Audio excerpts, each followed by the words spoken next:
Assalamualaikum warahmatullahi wabarakatuh. Auzubillahi minasyaitonirrajim. Bismillahirrahmanirrahim. Fa'akhazal fa'akhazahullahu nakalal akhirati wal ula. Maka Allah menghukumnya dengan azab di akhirat dan tanda kurung siksaan tetap kurung di dunia.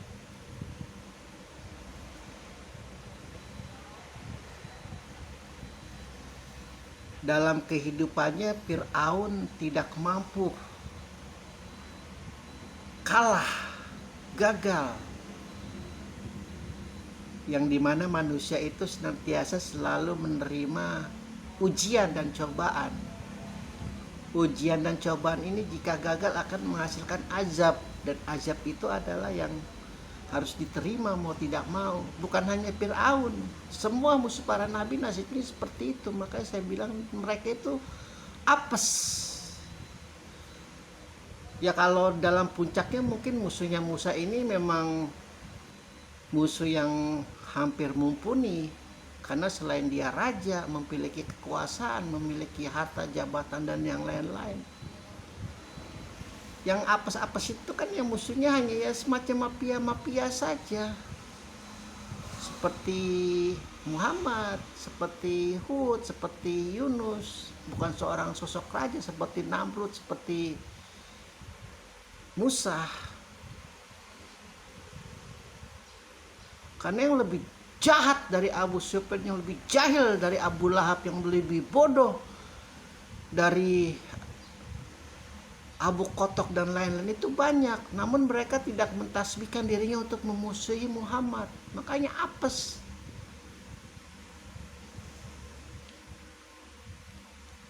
Mending kalau jadi musuh Nabi ya seharusnya seperti model-model Fir'aun seperti ini. Namun jangan dikira juga memiliki musuh-musuh yang sekelas mafia-mafia macam Abu Sufyan dan kawan-kawan itu juga luar biasa menjengkelkan. Dan skenario itu luar biasa indah, yang mana ketika Fir'aun begitu kokohnya dengan kekuasaan dan segala macamnya, namun Musa tidak pernah itu mengobarkan bendera peperangan. Kerjanya hanya lari dan lari. Dan sejak dia membunuh, dikejar-kejar pasukan Fir'aun, tapi akhirnya dia mendapatkan istri yang cantik dari Nabi Yakub, dua-duanya. Pun begitu, dia senantiasa mendekatkan diri kepada Allah, sampai akhirnya puncaknya untuk mengingatkan ayahnya, karena sampai di dalam puncak kesombongan harus diingatkan. Dan ketika Fir'aun memutuskan untuk tidak mempercayai Tuhannya Musa, meskipun penyihirnya sudah kalah, meskipun segala argumen-argumen pembesarnya sudah kalah.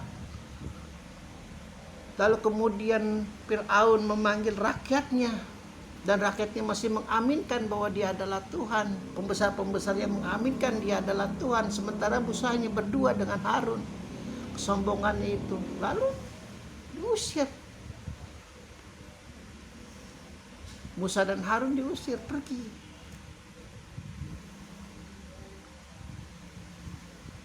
Maka sejak itu Allah memutuskan bahwa engkau telah menghinakan nabiku, engkau telah menghinakan rasulku, engkau telah menghinakan utusanku, maka engkau akan kuajab baik di dunia maupun di akhirat. Ya Fir'aun, turunlah ayat ini, akan menghukumnya dengan azab. Karena Fir'aun gagal untuk menghadapi yang namanya ujian dan cobaan. Yang sekali lagi telah kita terangkan di dalam kuliah bahwa ujian itu hasil datangnya itu dari diri sendiri. Dari kesombongan diri sendiri, dari keujuban diri sendiri, dari kedengkian diri sendiri, dari keriaan diri sendiri, dari ketololan dan kebodohan diri sendiri yang tidak mampu untuk dijadikan sebagai sarana yang positif, yang membangun. Senantiasa terjerembab itulah Fir'aun, hatinya sudah dikuasai iblis lanatullah. Lalu kemudian cobaan. Bagi Fir'aun, Musa itu adalah cobaan. Cobaan yang harusnya menyadarkan dia, karena ujiannya sudah gagal, lalu Allah beri cobaan dari luar untuk diingatkan, dan gagal lagi. Bukannya makin menundukkan diri kepada Tuhan yang paling mulia, malah makin membanggakan diri. Ana rabbukul ala, akulah Tuhanmu yang paling tinggi. Ucapan Fir'aun kepada rakyatnya, kepada pembesarnya, dan rakyat dan pembesarnya mengaminkannya. Maka kembalilah kemuliaan Fir'aun, kembalilah kehormatan Fir'aun yang fata morgana itu. Padahal Musa sudah mengingatkan logika, rasionalitas, segala bukti-bukti empiris maupun non empiris bahwa engkau bukan Tuhan, Fir'aun. Jangan meninggikan dirimu melebihi tingginya Allah. Nanti Allahku akan marah. Kalau kau tersesat, Musa mengatakan, wa ahdiyaka illa rabbika fataksha, dan aku akan menunjukimu ke jalan Tuhanmu agar engkau takut, karena Tuhanmu itu adalah Tuhanku juga. Namun engkau ya bukan agak-agak lagi, ya sangat tersesat, karena kau yang harusnya takut kepada dia malah kau mengakui Tuhan. Jadi Musa kemana, Fir'aun kemana? Musa ingin menunjukkan, ayo ayah angkatnya ini, ayo. Ya karena sudah seperti yang diterangkan ayat sebelumnya, puncaknya itu adalah kesombongan. Kalau sudah sombongnya susah. Apalagi bukti-bukti di sekitarnya mengaminkan kesombongannya itu. Rakyat tidak ada yang berani, pembesarnya tidak ada yang berani.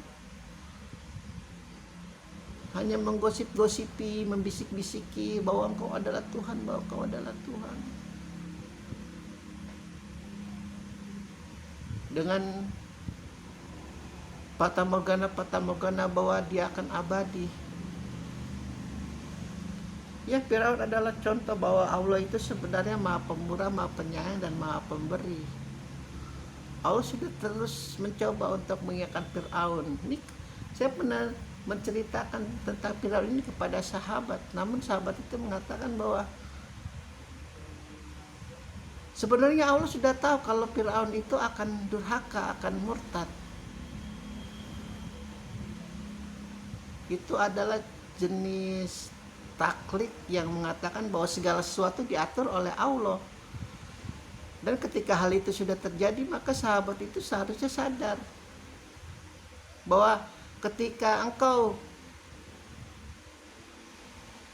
sampai sekarang memiliki penderitaan, memiliki cobaan, memiliki ujian, ya sudah, semua itu karena Allah. Kau tidak perlu berusaha. Itu artinya kan.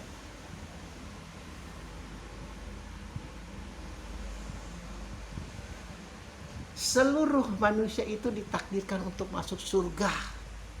Itu Allah sudah berusaha sekuat tenaga kepada Fir'aun. Namun segala keputusan diambil Fir'aun untuk memasukkan dirinya ke dalam neraka. Karena sekali lagi, godaan laknatullah itu yang luar biasa. Bisikannya itu sudah begitu masuk ke lubang kecil sel atom DNA Fir'aun. Kalau sudah sebatas itu, yang mengingatkan dia, yang akan menyadarkan dia adalah liang kubur. Ketika malaikat maut sudah menghampiri nyawanya. Makanya aneh, ketika banyak tafsir, banyak ahli hadis, banyak ahli makrifat, banyak ahli irfan mengatakan, gara-gara Fir'aun juga nih, barang siapa yang mampu bersahadat, mampu bertobat ketika dia sakratul maut, mengucapkan la ilaha illallah Muhammad Rasulullah, insya Allah Allah akan ampuni segala dosanya. Namun banyak di riwayat juga, banyak kejadian juga begitu sulit bagi mereka untuk hanya mengucapkan la ilaha illallah Muhammad Rasulullah. Kan aneh, itu artinya ada itu bukan hak dia untuk menerima taubatnya Allah. Alhamdulillahirabbil alamin.